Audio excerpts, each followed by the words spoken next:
Olá, sejam bem-vindos. Nessa aula a gente vai falar sobre valores e vetores característicos, a parte de conceitos, primeiramente. Bom, então, primeiramente lembrando, né?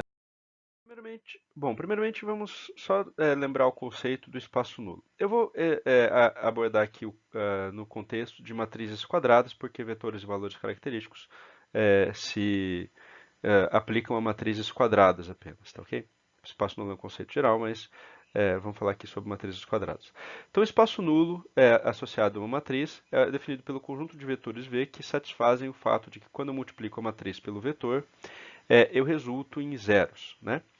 Bom, a minha matriz A sendo quadrada, para que isso aconteça, para que eu tenha vetores aqui que existam além do próprio vetor nulo, né? O Vzinho sendo um vetor que exista, é, e além do próprio vetor nulo, o que acontece? O Vzinho tem que ser ortogonal aos vetores linha da matriz A. Tá, ok? Então, a matriz A tem que ser posto deficiente para que esse vetor V exista além do vetor nulo, né? Então, ou seja, eu tenho que ter dependência de linhas e colunas ali para que eu tenha uma dimensão do meu espaço nulo maior ou igual a 1, tá ok? Porque eu tenha vetores ali que compõem esse espaço nulo que existam, tá? Além do próprio vetor zero, né? Ok, enfim, agora a gente vai falar sobre vetores e valores característicos, né? Bom, então, vetores e valores característicos se aplicam a uma matriz A somente se essa matriz é quadrada. Então, a matriz precisa ser quadrada para que a gente esteja falando de vetores e valores característicos. A gente vai ver a decomposição da matriz em vetores e valores característicos, ou seja, a matriz é de n por n, né? A gente vai ver a decomposição da matriz em vetores e valores característicos, mas nem todas as matrizes podem ser decompostas em vetores e valores característicos. Bom, a relação entre vetores e valores característicos da matriz permite escrever o seguinte: a matriz A, quando eu multiplico ela pela matriz de vetores característicos, isso é igual à matriz de vetores característicos vezes a matriz de valores característicos. Esse lambda aqui é a matriz de valores característicos. Quem são eles, né? O D é a matriz de vetores característicos, onde as colunas, cada coluna aqui é um vetor característico da matriz A. A cada vetor coluna, está associado um lambda. Esse lambda 1 se associa ao primeiro vetor característico. O lambda 2 se associa ao segundo vetor característico. E assim sucessivamente, o lambda n se associa ao enésimo vetor característico. Então, essa matriz lambda é uma matriz diagonal, apenas os elementos da diagonal podem ser não nulos, os elementos fora da diagonal são nulos. Tá ok?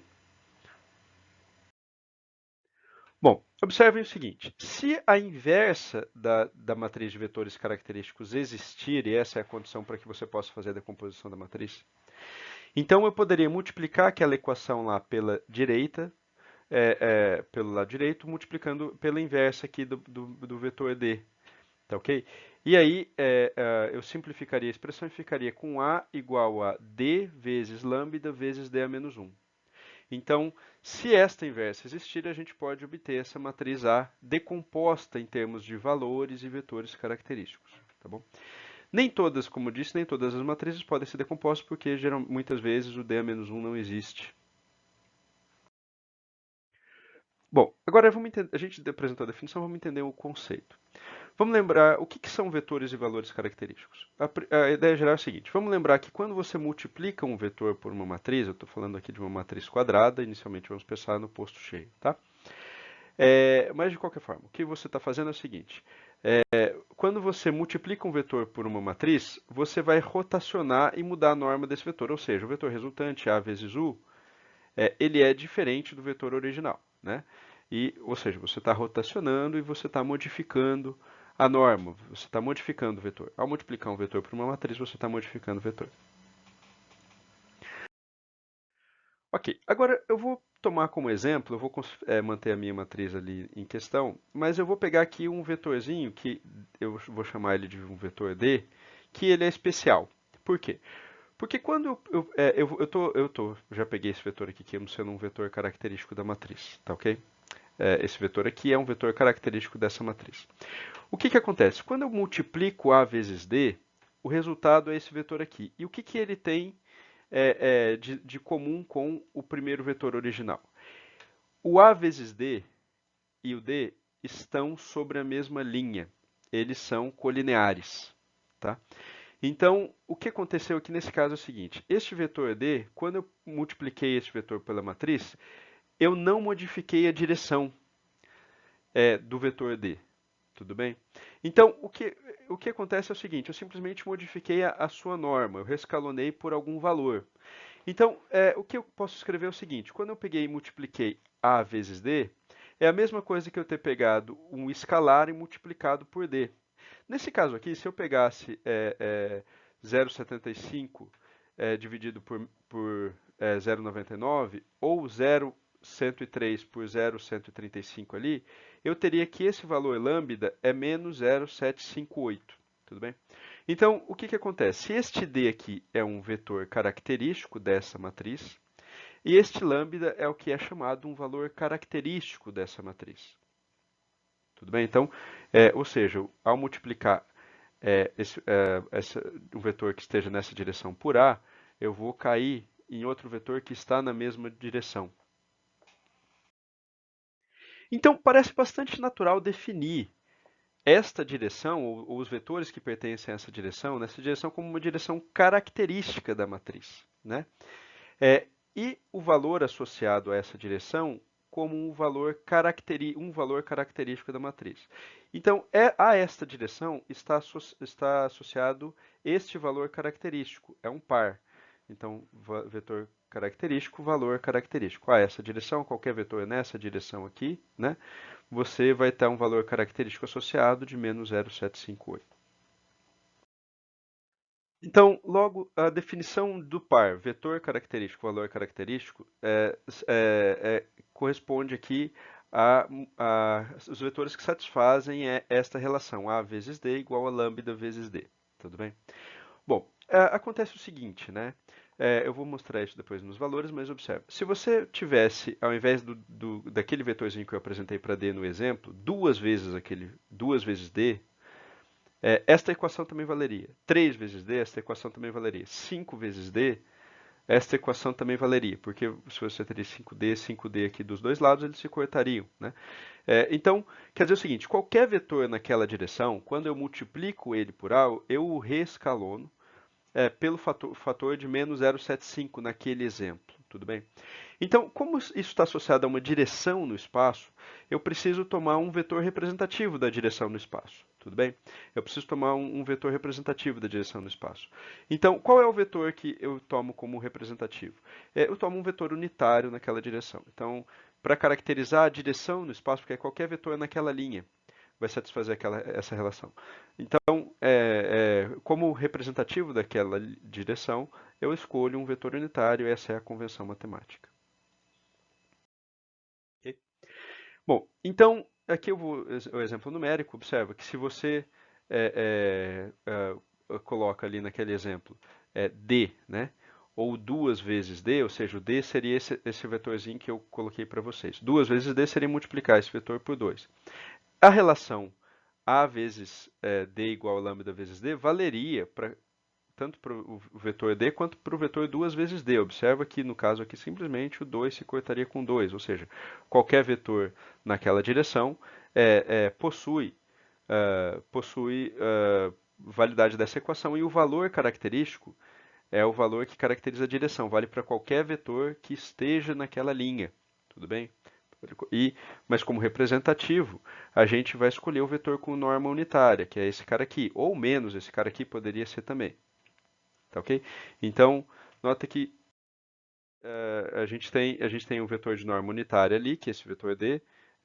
Quando eu apresentei para vocês, ele tem a norma unitária ali. Se a gente calcula a norma dele, a norma unitária, eu poderia escolher ele como representativo da direção. Tudo bem? Bom, mas nesse exemplo, observe que eu já dei o vetor característico para vocês. Eu não disse como obter e nem disse se esse vetor característico é único, esse vetor e valor característico. Esse par é o único par que existe para aquela matriz. E a gente vai detalhar como é que a gente calcula eles agora. Tá ok. Então, como se obtém vetores e valores característicos? A gente procura os pares D lambda que satisfazem essa relação. É claro que associado a uma direção existem infinitos vetores, eu pego um unitário naquela direção, mas eu quero saber quais direções me permitem obter vetores que satisfazem essa relação, né? Bom, então vale lembrar o seguinte, que a matriz de identidade é 1 da matemática vetorial. Então, multiplicando D aqui, lambda vezes D, eu poderia escrever como I vezes D, matriz de identidade, é 1 da matemática vetorial. Isso aqui é a mesma coisa que eu escrever D. Bom, por que eu vou fazer isso? Porque eu vou isolar, eu vou colocar em evidência o D, eu vou passar para o outro lado e colocar em evidência. Tá ok? Então, quando a gente reescreve, eu quero colocar em evidência o D, eu não poderia simplesmente diminuir uma matriz de um escalar, né? Não seria o certo. Eu vou diminuir a matriz do lambda vezes a matriz identidade vezes D, tudo bem? Então, quando eu reescrevo a equação de cima, eu caio nessa equação aqui, que eu tenho mostrado. Bom, então, esse sistema tem solução de dois tipos. O primeiro tipo aqui seria se o D fosse, né, um dos casos seria se o D fosse zero, que não me interessa, né? Mas o que me interessa é o seguinte, né? Um dos casos seria se o D fosse zero, que não é de interesse. O interessante se A menos lambda I for uma matriz posto deficiente, e aí eu pego D que pertencendo ao espaço nulo dessa matriz A menos lambda I. Tudo bem? Então, observa que vai existir vetores D que sejam diferentes do vetor nulo apenas se A menos lambda I for uma matriz posto deficiente, e aí, consequentemente, vetores D aqui vão pertencer ao espaço nulo da matriz A menos lambda I. Tudo bem? A gente está interessado exatamente nesse caso aqui, em que eu vou ter vetores D diferentes diferente do vetor nulo. Ok. Então, eu vou explorar aqui o exemplo anterior ainda um pouquinho. A gente tem a nossa matriz dada lá, fazendo menos lambda vezes a identidade, a gente vai cair ali, né, retrabalhando a expressão, as diagonais ali fica 0,8 menos lambda, 0,7 menos lambda. E aí, substituindo o lambda que a gente encontrou lá de menos 0,75, né, a gente cai nessa matriz aqui. Essa matriz é A menos lambda I, tudo bem? O que ela tem de interessante? Ela tem linhas e colunas linearmente dependentes, porque quando eu, por exemplo, rescalono a matriz, eu pego a segunda linha, né, e substituo ela pela segunda linha menos a linha 1, vezes o fator de 0,2 e menos 0,41, por exemplo, para poder tornar isso daqui zero, eu vou acabar zerando a linha toda. Isso é indicativo de que a linha 2 ela linearmente dependente da linha 1. E exatamente aquele lambdazinho que a gente tinha lá de menos 0,75, quando a gente substitui ele naquela expressão, ele leva a uma dependência linear de linhas e colunas da matriz que vai fazer com que existam vetores no espaço nulo aqui, vetores D no espaço nulo, e esses vetores são vetores característicos da matriz. Tudo bem? Ok, então, ou seja, a linha 2 é dependente da linha 1, o espaço nulo da matriz A menos lambda I contém infinitos vetores que caracterizam uma direção, e D pode ser tomado como um vetor do espaço nulo, né?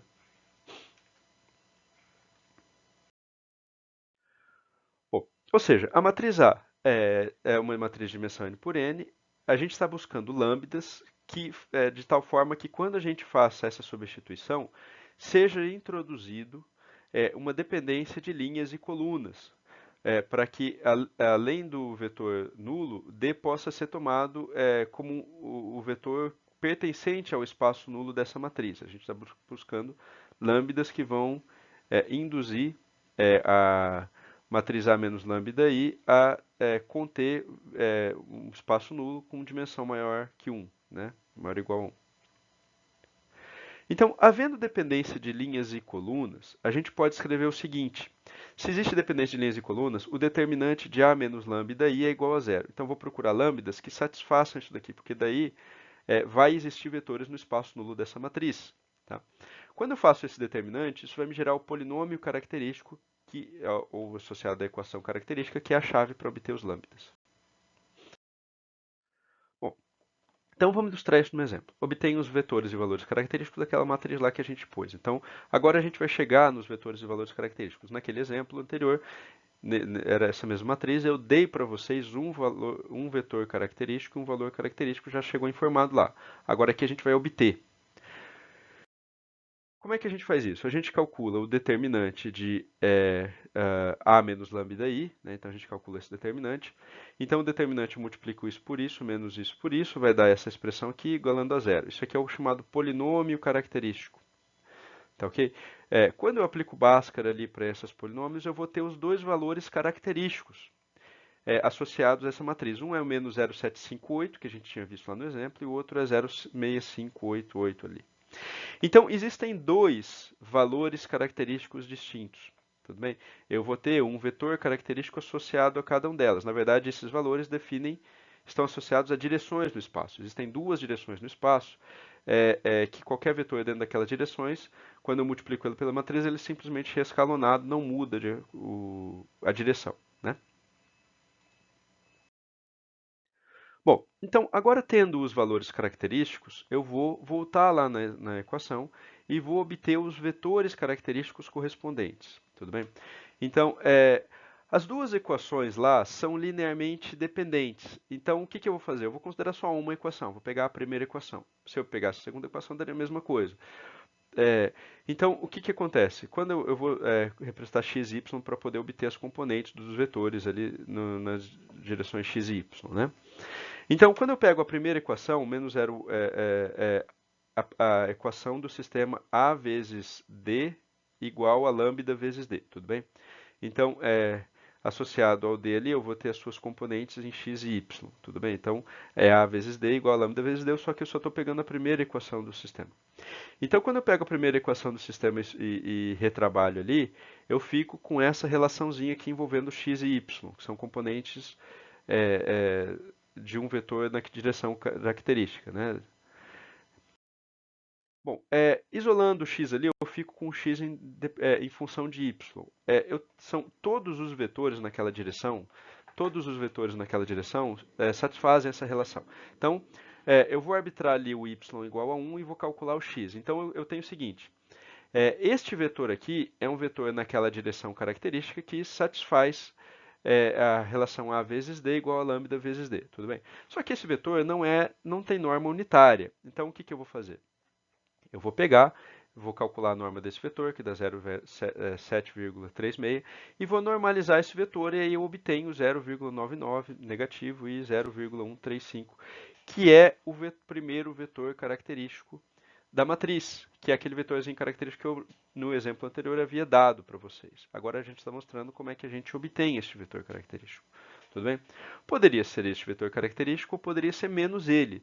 Também poderia ser qualquer um dos dois vetores, é um vetor unitário naquela direção. Ok? Bom, agora eu vou fazer para o lambda 2. Então, eu vou pegar a primeira equação do sistema e vou, ao invés de usar 0,75, eu vou usar o 0,65. Vou isolar ali o x em função de y. Eu vou arbitrar o y em 1 e vou poder calcular o x. Então, arbitrando o y em 1, eu vou poder calcular o x aqui como sendo menos 0,20. Né? Então, este vetor 0,20 menos 0,21 é um vetor associado à segunda direção característica da matriz. Tudo bem? Então, só que esse vetor não tem norma unitária. Eu vou normalizar ele. Calculo sua norma, que dá 1,02, e divido o vetor pela sua norma. Eu vou cair no meu segundo vetor característico ali, que tem norma unitária, caracterizando a segunda direção característica da matriz. Tudo bem? Então, a matriz de vetores de valores característicos pode ser escrita da seguinte forma. Aqui é o primeiro vetor característico. Ele está associado ao valor característico de menos 0,75. Tudo bem? Aqui é o segundo vetor característico, ele está associado ao valor característico de 0,65. Tudo bem? Esses vetores definem direções no espaço, qualquer vetor colinear a esses vetores satisfaz a equação A vezes D igual a lambda vezes D. Tudo bem? Bom, para completar a decomposição, eu vou calcular a inversa da matriz de vetores característicos. Né?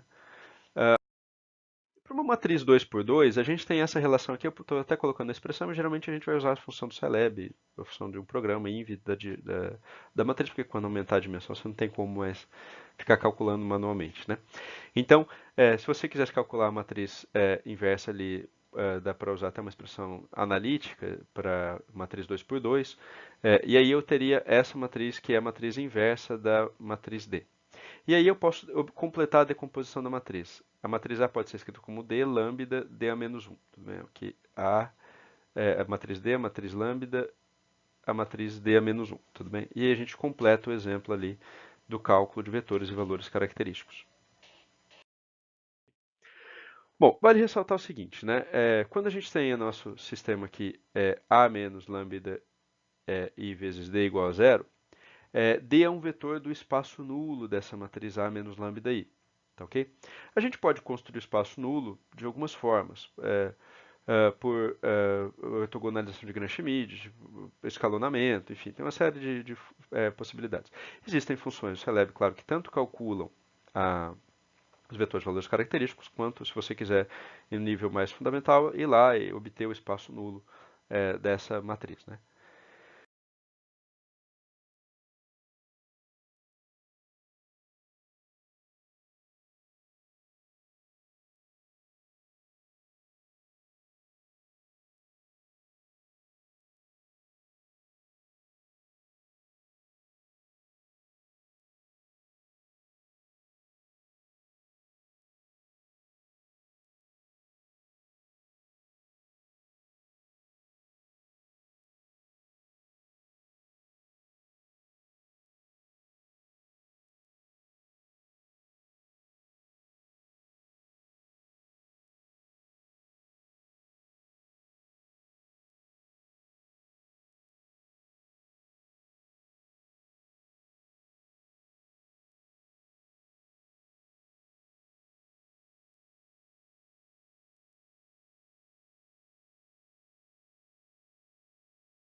Bom, no Scilab, a função spec calcula vetores e valores característicos. Então, quando a gente tem ali d e lambda spec de A, você vai ter como D os vetores característicos e lambda a matriz de valores característicos associados à matriz A. Tudo bem? E aí você tem a opção ali de obter essa decomposição. Tá ok? Ok, vamos ver um segundo exemplo, apenas para aumentar a dimensão, né, do nosso problema. Então, para matrizar, obtenha os vetores valores característicos. Eu vou fazer ainda mostrando as etapas ali, como a gente está de cálculo. Né? Claro que a função do Scilab já gera isso, mas a gente está interessado em entender como essa matriz, como essa decomposição pode ser feita. Bom, então para matrizar, obtenho os vetores valores característicos. A primeira coisa, eu vou obter o polinômio característico. Então, quando eu diminuo a matriz A de menos lambda vezes a identidade e faço o determinante, eu vou ter esse polinômio característico. Isso aqui tem que ser igual a zero. Né? Calculando as raízes desse polinômio característico, eu vou ter esses lambdas, ou seja, esses são os valores característicos da matriz. Menos 734, 6,04, 0,06 negativo. Tá? Então, esses são os valores característicos da matriz. Nesse exemplo, a cada valor característico, você vai ter um vetor característico associado. Bom, então, para o valor característico lambda 1, eu pego ali o meu lambda 1, vou substituir, né, aplicando ali o espaço nulo, a função kernel, que, por exemplo, do Scilab, que é a função que me gera uma base do espaço nulo dessa matriz. Então, aplicando o kernel dessa matriz aqui, né, eu vou ter o primeiro vetor característico. Esse aqui é o meu primeiro vetor característico, tudo bem? Como é que eu fiz? Eu simplesmente calculei o espaço nulo da matriz, eu simplesmente calculei o espaço nulo da matriz A menos lambda I, substituindo por lambda o primeiro valor característico que a gente obteve ali do polinômio. Bom, fazendo isto para o segundo valor característico, substituindo o segundo valor característico na expressão A menos lambda I e pedindo o kernel, o núcleo dele como uma função do Scilab, essa função kernel existe no Scilab e ela te dá uma base do espaço nulo. Né? a gente vai ter ali o segundo vetor característico da matriz.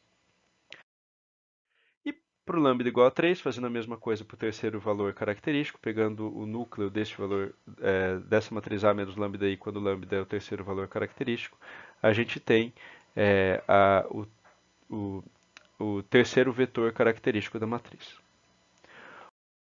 Ok? Então a matriz pode ser decomposta dessa forma. A gente tem aqui os vetores característicos, o primeiro vetor característico associado a este valor característico, o segundo vetor característico associado a este valor característico e o terceiro vetor característico associado a este valor característico. Ok? Bom, então para pensar, eu mostrei já a forma matricial, mas eu não disse por que, eu vou deixar para vocês pensarem, né? Vale para os pares, né? Se eu tenho D1 como um vetor característico, associado ao valor característico lambda 1, essa relação aqui é válida. Se eu tenho D2 associado a um vetor característico lambda 2, essa relação também aqui é válida.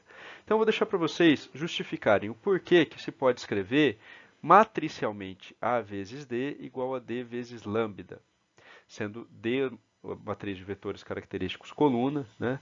E lambda uma matriz diagonal, contendo os valores característicos. Então eu deixo para vocês trabalharem e justificarem por que, que eu posso partir daqui e escrever isso daqui embaixo.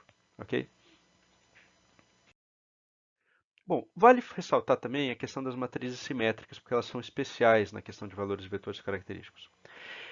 A decomposição de matrizes simétricas reais gera vetores característicos que são ortogonais entre si. Ou seja, se você tem D1 e D2 associado a cada uma direção característica, uma direção característica e valores característicos, então o produto escalar D1, D2 é zero, produto interno, porque eles são ortogonais. Vetores na direção característica D1 são ortogonais a vetores na direção característica D2, as direções são ortogonais entre si. Tudo bem? Então, isso é associado a matrizes se elas forem simétricas, se ela for igual à sua transposta. Bom, a prova disso aqui, basicamente, eu vou fazer uma prova rápida disso. O produto escalar entre A vezes lambda U pode ser escrito como o primeiro vetor transposto vezes o segundo. Aplicando a propriedade da transposta que inverte-se a ordem, U transposto A transposto vezes V, fica dessa forma aqui a expressão. O que acontece? Se a matriz é simétrica, A transposto é igual a A. Então, eu posso reescrever isso daqui como sendo U vezes A multiplicação de A vezes V, né? O produto escalar entre a multiplicação de A vezes V. Então, o produto escalar de A vezes U com V é a mesma coisa que o produto escalar de U com A vezes V, para matrizes simétricas, se elas forem simétricas, por causa dessa propriedade que eu mostrei aqui para vocês. Então, a gente tem essa relação se isso vale para quaisquer vetores. Supondo que eu pegue dois vetores que caracterizam direções características. D1 caracteriza uma direção característica e D2 caracteriza outra direção característica da matriz A. Tudo bem? Então, escrevendo essa relação aqui, né, para esses vetores, isso daqui é válido. Tudo bem? Só que aí, o que, que acontece? Vou passar por outro lado, vou passar isso daqui por outro lado e vou retrabalhar. Então, eu vou substituir A vezes D1 é lambda 1 vezes D1. A vezes D2 é lambda 2 vezes D2. Tá ok? Então, como são escalares, eu posso pegar esses escalares e colocar para fora do produto interno. Então, ficar lambda 1, produto interno D1, D2, lambda 2, produto interno D1, D2. Colocando em evidência o produto escalar, o produto interno de D1 e D2, lambda 1 menos lambda 2. Se lambda 1 for diferente de lambda 2, isso aqui não pode ser zero. Então, o que tem que ser zero é D1 e D2, o produto interno entre eles. Ou seja, isso prova que esses vetores são ortogonais entre si. E aí o que acontece se a matriz D é uma matriz com vetores unitários ortogonais entre si, ela é uma matriz ortonormal, então a gente já viu que a sua transposta é igual à sua inversa. Então D vezes D transposto é igual à identidade. E isso é específico de matrizes simétricas, né? Então, a decomposição ali, se você tem A vezes D igual a lambda vezes D, você multiplica todo mundo por D transposto aqui pela direita, você vai ficar com essa decomposição D lambda D transposto válido para matrizes simétricas. Bom, então, a parte de conceitos associados a vetores e valores característicos que a gente vai abordar é essa. Eu agradeço a atenção de vocês.